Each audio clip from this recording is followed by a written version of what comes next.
Last option students के लिए भी यूके ने रखा हुआ है, या जो भी बंदा इस कंट्री में आता है और किसी भी रूट पे वो फॉल नहीं करता, लाइक वो स्टूडेंट था, उसके बाद वर्क वीज़ा पे गया, उसके बाद फिर स्टूडेंट हुआ, या जितने भी ये सारे प्रोसेसेस करके वो यूके में 10 साल लीगली गुजारता है, तो उसको भी आईएलआर पीआर मिल सकती है यूके में।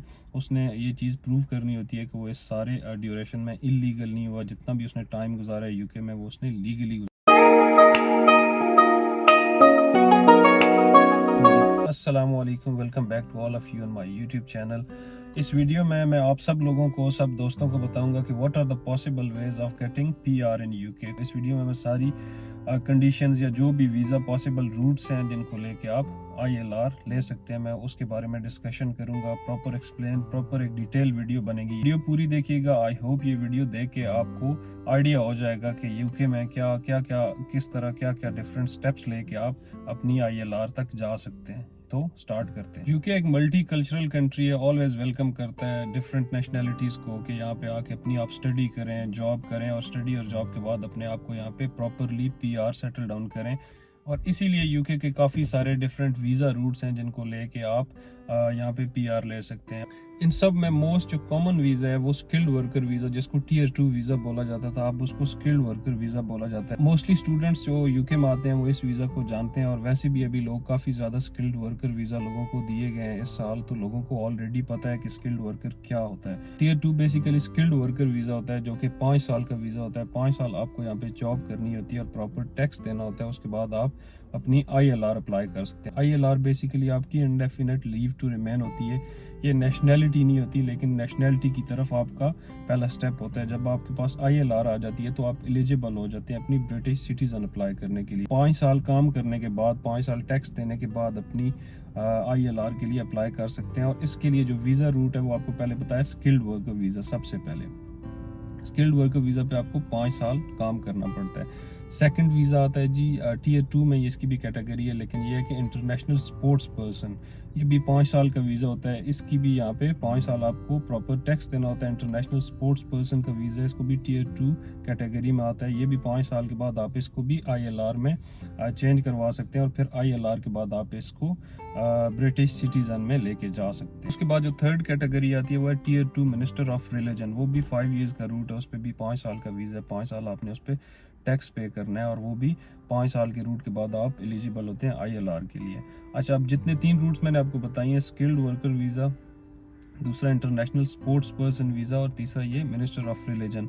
जो स्किल्ड वर्कर वीज़ा है उसकी सैलरी जो ईयरली आपकी होनी चाहिए, जो मिनिमम थ्रेश होल्ड है वो 25,600 है। इतनी सैलरी आपकी आपके एम्प्लॉयर ने आपको देनी है। उसके बाद हर साल आपने 25,600 सैलरी लेके 5 साल तक आपने ये सैलरी लेनी है, उसमें से आपने टैक्स पे करना है, और हर साल आपकी सैलरी 25,600 से ऊपर जानी चाहिए। अगर किसी साल आपकी सैलरी कम है तो आपको प्रॉब्लम आएगी। हर साल आपको 25,600 क्रॉस करना है। कुछ आपकी शॉर्ट ऑक्यूपेशन लिस्ट हैं, जिस तरह केयर वर्कर वीज़ा हो गया, या और जो स्किल शॉर्टेज में वीज़ा कैटेगरीज आती हैं उसमें सैलरी 25,600 से कम है। उसमें लाइक केयर वर्कर की 20,480 सैलरी है, तो आपको हर साल 20,480 का थ्रेश होल्ड क्रॉस करना है। उसके बाद आपको 5 साल तक साथ टैक्स देना है, और आप उसके लिए आईएलआर के लिए एलिजिबल हो सकते हैं स्किल्ड वर्कर वीज़ा के रूट से। जो इंटरनेशनल स्पोर्ट्स पर्सन का वीज़ा है उस पर आपकी सैलरी जो है वो 35,800 होनी चाहिए। इतना थ्रेश होल्ड आपका हर साल 35,800 क्रॉस करना चाहिए हर साल विद पेइंग योर टैक्स, तो आप एलिजिबल हो सकते हैं अपनी आईएलआर के लिए।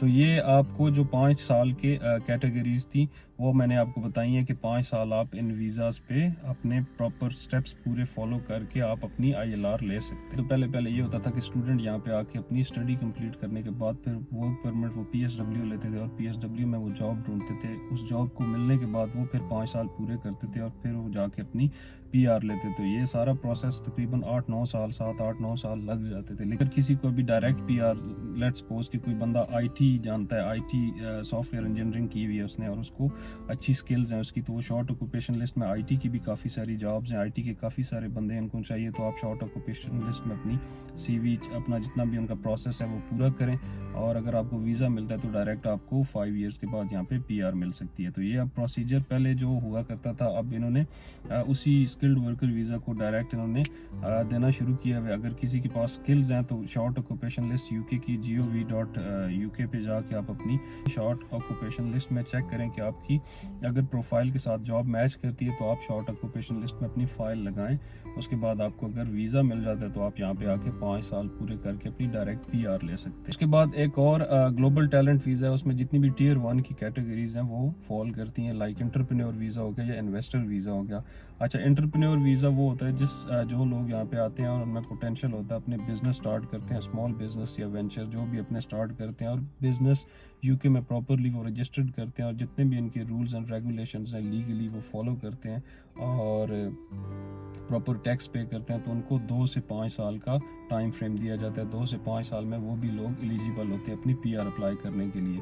और उन लोगों को भी जिस तरह स्किल्ड वर्कर पे मिनिमम थ्रेश होल्ड होता है सैलरीज का, उन लोगों को उनके बिजनेस में भी एक थ्रेश होल्ड होता है कि इतने आपने बिजनेस में मार्जिन आपने अचीव करना है या इतनी आपने प्रोडक्टिविटी अपने बिजनेस में दिखानी है या इतना बिजनेस आपने ग्रो करके देना है। वो भी एक 40-50 हज़ार की एक लिमिट होती है जो आपने क्रॉस करनी होती है। उसके बाद आपको उस वीज़ा पे भी PR मिल सकती है। एक लास्ट ऑप्शन UK वालों ने ये भी रखा हुआ है कि जिसके पास कोई आइट्स नहीं है, कोई स्किल नहीं है, कोई किसी के पास कोई ऐसी अपॉर्चुनिटी नहीं है, किसी के पास एजुकेशन नहीं है लेकिन फिर भी UK आना चाहते हैं, उनके लिए एक लास्ट बड़ी अच्छी ऑप्शन UK वालों ने रखी हुई है। वो ऑप्शन बंदा ले तो लेता है, ठीक है, और कुछ साल बाद बंदा कहता है कि यार इस ऑप्शन से अच्छा था मैं पाकिस्तान में रह जाता।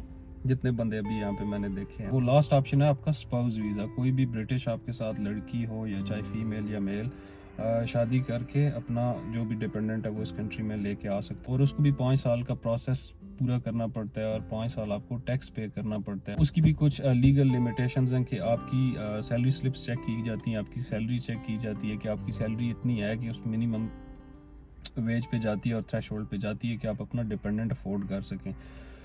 तो वो आखिरी ऑप्शन है जो जिनमें ज़्यादा पोटेंशियल होता है। बच्चे कहते हैं कि हम UK में जाके परफॉर्म करना चाहते हैं और अपना जो भी आपका पोटेंशियल है, जो भी आपके अंदर चीज़ें हैं वो निकाल के दिखाना चाहते हैं, तो उनके लिए वो वीज़ा भी है। अगर आपको कोई ब्रिटिश बंदा मिल जाता है तो उससे शादी करके भी आप इस मुल्क में आ सकते हैं और अपनी सर्विसेज UK को दे सकते हैं। जितनी भी मैंने आपको वीज़ा पॉलिसीज़ बताई हैं इसमें जो Tier 2 वीज़ा है उसको ही सारे लोग ज़्यादा लेके चलते हैं क्योंकि मोस्टली स्टूडेंट्स या मेरे जितने भी व्यूवर्स हैं या फॉलोअर्स हैं वो सारे स्टूडेंट ही मेरे ख्याल में ज़्यादा हैं। और स्टूडेंट जो भी आते हैं इस कंट्री में वो पहले अपनी स्टडी कंप्लीट करते हैं, उसके बाद या PSW लेते हैं या कोई कंपनी यहाँ पे आपको अगर स्पॉन्सरशिप दे दे तो वो Tier 2 लेके इस वीज़ा पे चले जाते हैं। 5 साल पूरे होने से 28 दिन पहले आप अपनी लीगल टर्म में ही अपना ILR अप्लाई कर सकते हैं। अगर उससे पहले आप अप्लाई करेंगे तो वो रिफ्यूज़ हो जाएगा।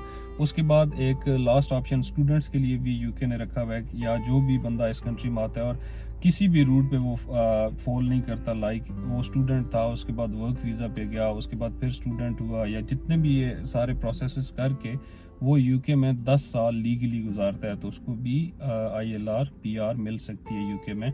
उसने ये चीज़ प्रूव करनी होती है कि वो इस सारे ड्यूरेशन में इलीगल नहीं हुआ, जितना भी उसने टाइम गुजारा है UK में वो उसने लीगली गुजारा है। 10 साल अगर आप UK में गुजार जाते हैं लीगली, चाहे वो स्टूडेंट हो, चाहे वो स्किल्ड वर्कर हो, चाहे वो जिस वीज़ा पे भी हो, लेकिन उसने 10 साल UK में लीगली गुजारे हों तो उसको भी यहाँ पे PR मिल सकती है। ILR indefinite leave to remain लेने के बाद आप ब्रिटिश पासपोर्ट के लिए अप्लाई कर सकते हैं।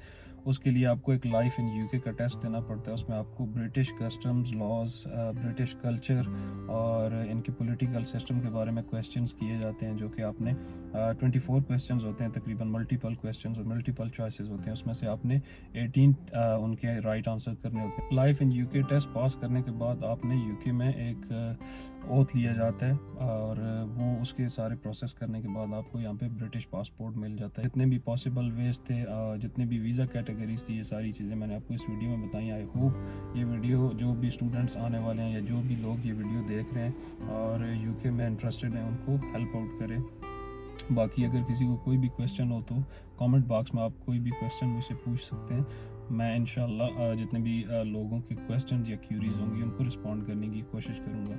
अगर आपको ये वीडियो अच्छी लगे तो मेरी वीडियो लाइक करें और मेरे चैनल को सब्सक्राइब करें। इस तरह की जितनी भी वीडियोज़ हैं मैं अपने चैनल पे इंशाल्लाह आगे भी फर्दर अपलोड करता रहूँगा। Thank you so much. Allah हाफिज़।